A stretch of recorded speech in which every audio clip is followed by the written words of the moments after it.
What's up, guys, and welcome back to the podcast. My name is Robbie Cassidy, and today we're going to discuss massage guns. And are massage guns an effective recovery tool, or are they just a gimmick to buy?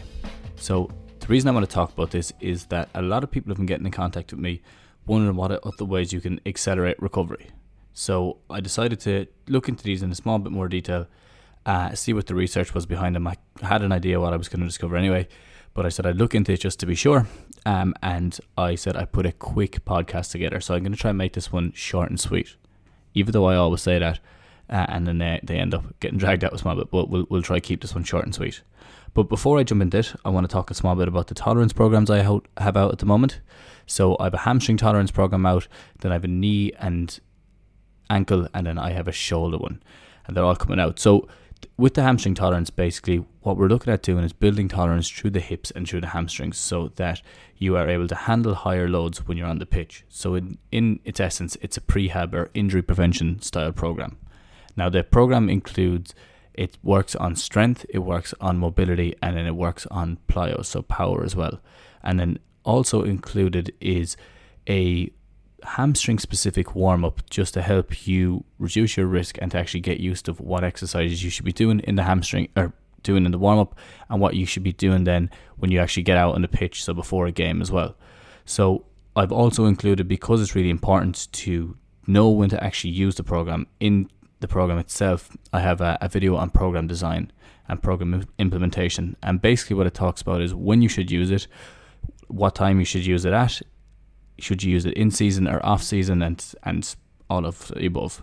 So basically in that program design, I talk about using it after training sessions a lot, and I talk about mixing it into your gym sessions, because I really push when you're in season getting as many recovery days as possible, because there's definitely enough training days in season with a lot of people, especially if you're gymming as well. So check that out. It's on my website at mobilitytutor.com, or you can go into Instagram and you can click the link in my bio, and you'll also see the same. There'll be a link, and if you hit the link, it'll be at the very top, and you can just go straight in there and it'll give you a lot more information on it. So check that out. It's the hamstring tolerance program.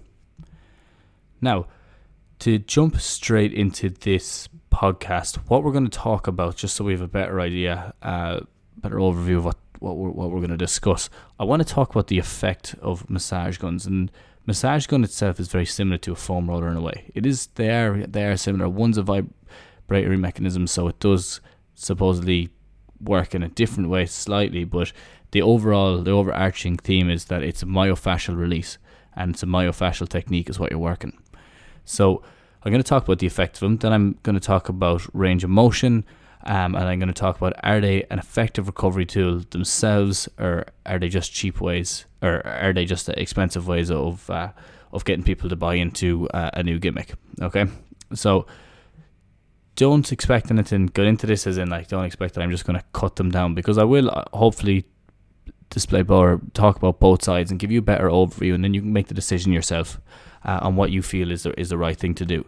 So looking at the research and looking at what they're saying about massage guns, to be honest, when I clicked into the research and I went to, I swear that Theragun themselves have funded all the research, because they have really, from some of the reviews that I've read, they're very interesting perspectives on it, considering that it's research. It seems very biased, but so I'll try to disseminate that, or be analytical about that, or critically analyze that a small bit better myself.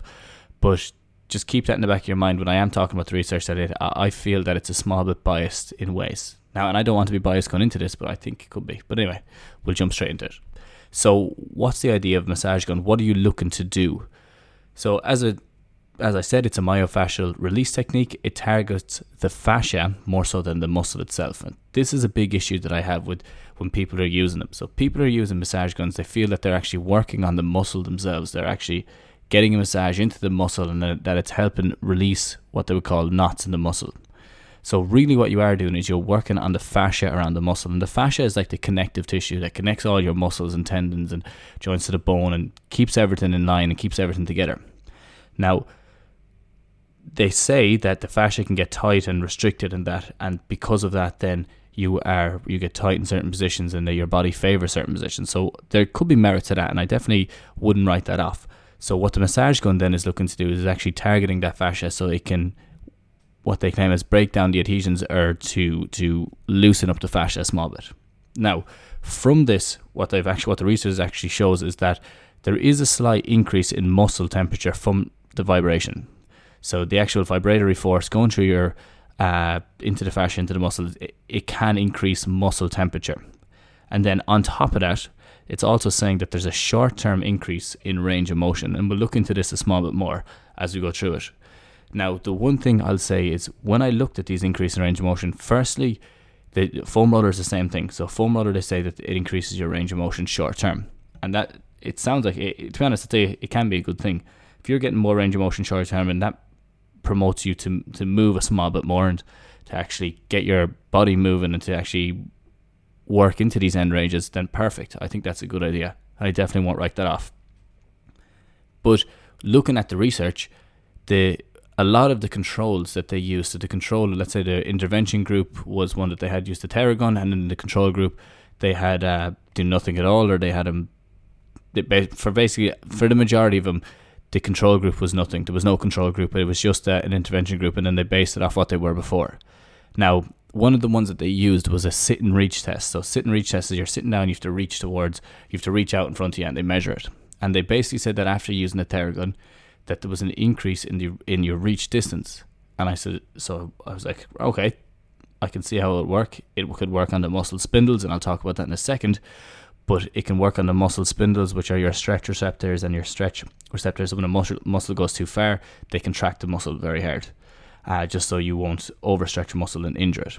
So by using the Theragun, and the same thing with a foam roller, you can actually override those muscle spindles. But there's other ways you can do it as well. You can do it through breathing as well. There's a huge way of doing it, as a way of push with all my clients. But what they did is when they got them to go down and reach for the board, use the Theragun grand, they did it over 1 week, and they checked it before and after, and they found that with the Theragun, they actually increased their range. Now, my objection to that is if you have no control group, yet you still get people to sit and reach towards their toes, and you get them to do it for a whole week, for 5 minutes, use a Theragun, then get them to reach for another couple of minutes. Just by doing that alone, you're going to increase their range, because they're going to get better at using that position.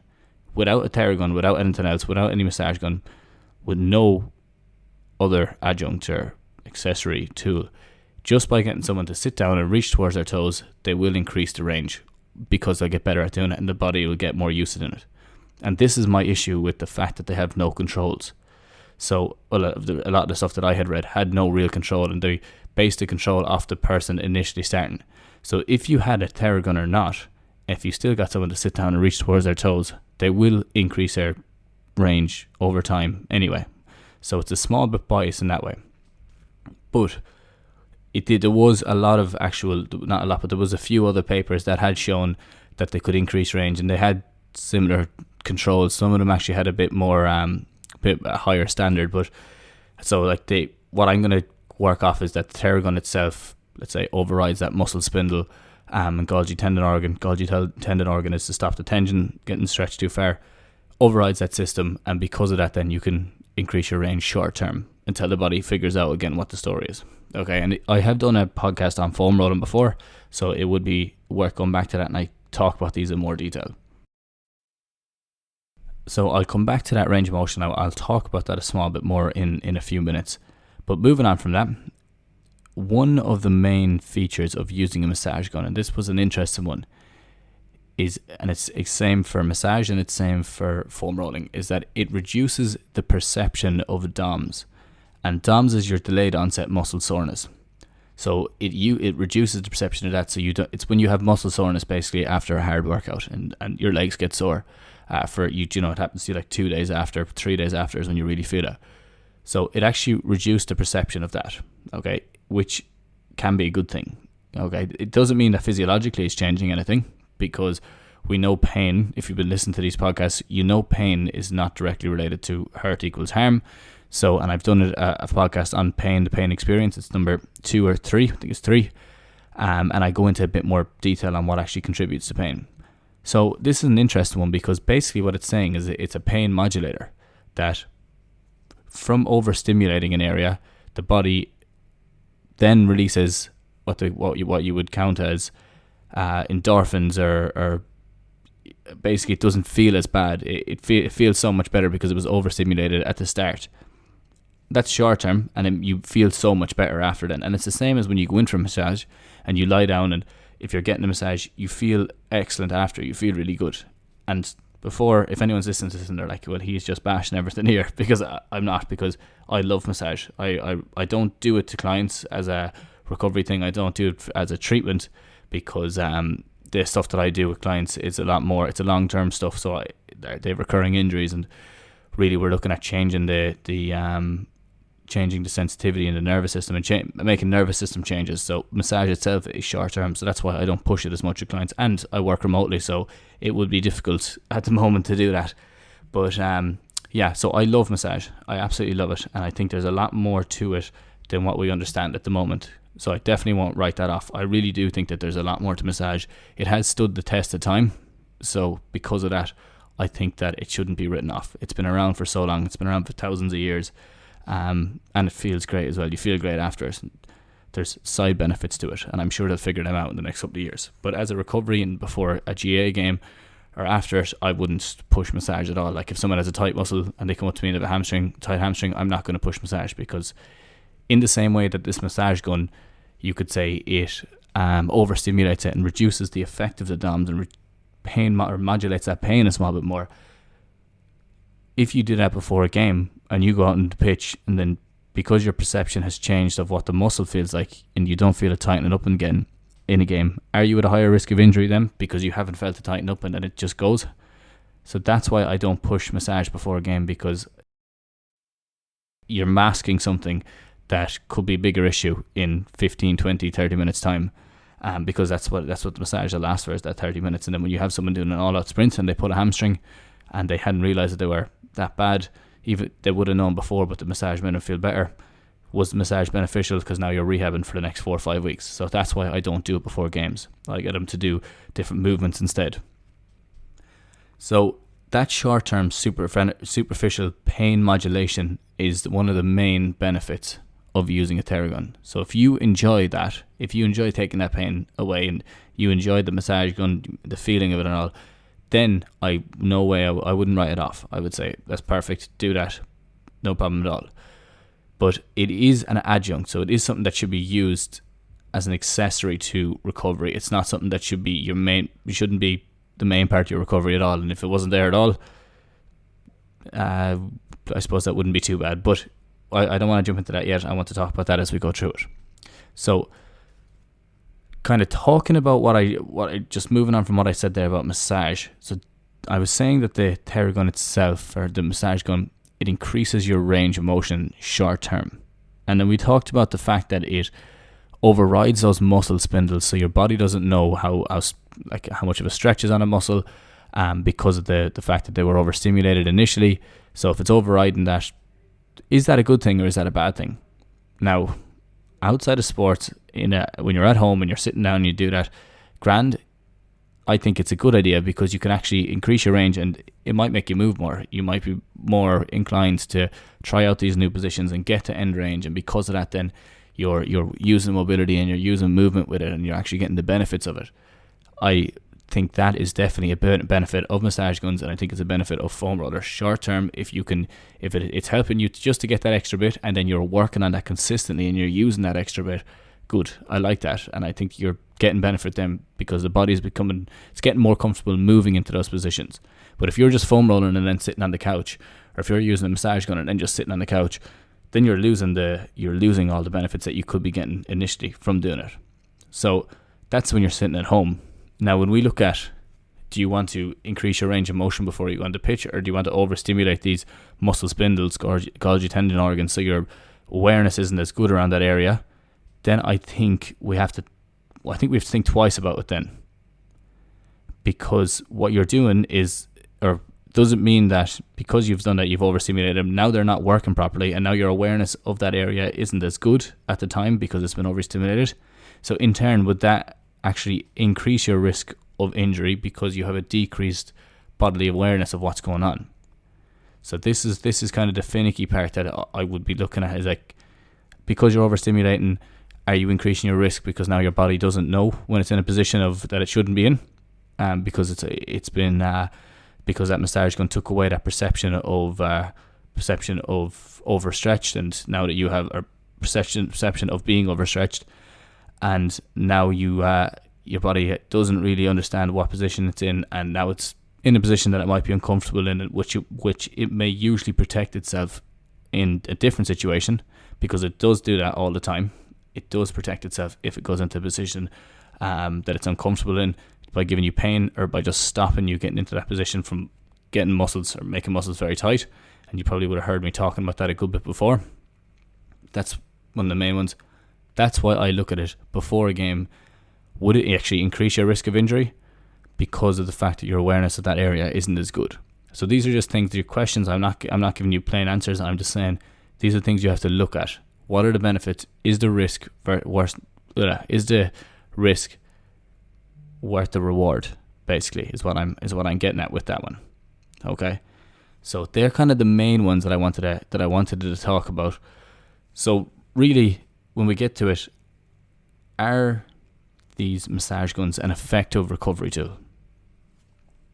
As a primary form, it depends what you're looking at in terms of recovery. And as a primary form of recovery, I don't feel that they are. Okay, and I think everyone had an idea going into this podcast that I was going to say that. Primary form recovery, I don't think that they are an effective recovery tool, because they're physiologically not changing anything. They're not making you any better. It's short-term benefit. However, as a secondary strategy, in line with everything else in terms of your sleep, your hydration, your movement, your mobility, and your just general active, positive mindset, getting out and walking around, being them primary forms, having all those in line, then maybe there is a place for a massage gun. And what I would look at is, there's a few different things. So I'd say, does it improve your recovery through putting you into a parasympathetic state? And a parasympathetic state is a rest and digest state. It's a relaxation state. So does your recovery improve because you're into a more relaxed state and your body starts to prioritize recovery? If you're in a fight or flight state, which is a sympathetic state, your body doesn't prioritize recovery. It prioritizes mobilization and getting out of a situation. So if that massage gun, because you're sitting down and you're running around your legs and that, does that put you into a more relaxed state, which then improves your sleep? Perfect. Then I think it's an excellent recovery tool. I think it's an excellent adjunct to a recovery tool. It's an accessory. The other thing about that is, if you are using this, okay, and this is one that I think people need to think about a small bit more. So the fact that you went out and bought a massage gun, now you're sitting at home and you're using it, you're consciously aware of being proactive towards your recovery. So you're way more proactive towards your recovery because you have the gun and you want to use it.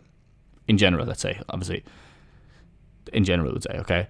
So the fact that you're being proactive with it, the fact that you're more consciously aware of that, would that in turn make you consider other aspects of recovery? So you're sitting down and you're putting it on your leg, and then you're thinking, well, shit, actually, I have only drank a small bit of water today. So you jump up and you go out and you grab your glass of water and you start drinking a bit more water. And then because you're doing that and you're saying, geez, that feels great. Right, it's probably time to go to bed. And then you go to bed a half an hour earlier. Or when you get up in the morning and you see it over there to the side and you said, I remember listening to that podcast, Robbie said, he said, if you're going to use the massage gun, you have to do your mobility and movement after. So you see the gun, you enjoy using the gun, you go through it, maybe 5 or 10 minutes on an area, and then you get down and you do your mobility and movement routine. Now you can see what I'm getting at. Then it definitely does make a huge impact on everything, because if the fact that you're more consciously aware of recovery and you start to put other things in place because of that, grand. I think now you're actually starting to make change, and you're starting to make a big change. And then the benefits of the massage and the vibration and the muscle temperature and all that, they might play a small role in it, but it's all the other stuff that you do around that that makes the biggest difference. And the fact that you are more consciously aware of it, the fact that you take more time to spend time on your recovery protocol or your recovery strategies, that will make a huge difference. So that's why I wanted it. I know I started off and I just came straight in off the mat. I knew, you knew where I was going. You knew I was going to tell you that it was a shit form as a primary form of recovery. But when it comes back around to it, is there benefit to it or is there merit to it? So I think there's definitely cheaper ways to improve your recovery. There's definitely more effective ways. And it's not something that I would ever tell someone to go out and buy. But if you have bought one and if you like it and you enjoy massage and you enjoy all that, the feeling of it, and you love novel gadgets, because let's be honest, that's probably the reason that you bought it in the first place, is because you saw fucking McGregor using it or something like that. So you love novel gadgets, you love the fact that there's high performers using it, and now you want to get one. That's grand. No, I have no problem at all, but know that that's the reason that you're doing it. So that's why it comes back to, as a primary thing, no. Secondary, perfect. Okay, and I understand that people do like novel gadgets. When they come out, you love to get them. So I can't, like, as an overall thing, are they good to get, are they not good to get? I wouldn't tell someone to get it, but if you're that way inclined, do. I can see in the next 5 years or 10 years that someone's going to come out with a type of massage gun. I'm just absolutely spitballing here now, but that they're going to stick on your leg and that it does the massage for you, and you don't even have to do it yourself. So, like, let's say it started with massage chairs, then it went to foam rollers, and now these massage guns are everywhere. I can see that happening next, because you have your massage boots, because that's already there, but they're not practical because you can't move around with your massage boots. So I can see the next thing happening is like a ring that you tie around your leg and it massages it for you while you're working, or some shit like that. And people will buy that, and I'll have to do the same podcast again about that. So there's always going to be new things, new novel gadgets. It's what you do around it. It's not the gadget itself. It's not that it's going to have the biggest impact. It's what you do around it that's going to have the biggest impact. But if you enjoy them and you have the money to buy them, definitely get it. If you're a college student and you're 20 years old, 21 years old, and you're thinking, Jesus, I saw Alexander Arnold with a massage gun, or I saw Ronaldo with a massage gun, and the shit that Ronaldo promotes, actually, first, before I go on to that, I saw him promoting an ab simulator recently. Like, how does he get into that? But I'm ranting now, but how does, yeah, that's the thing. You saw him buy it and you think that's what you need to get. So he saves up his money and goes off and buy a load of shite. Definitely not a good idea. But that's my rant over on that. Anyway, as I've said before, guys, primary, get everything else right first. Secondary, do whatever you want that's going to make you feel better, because really mood has a huge impact on it as well, on your recovery.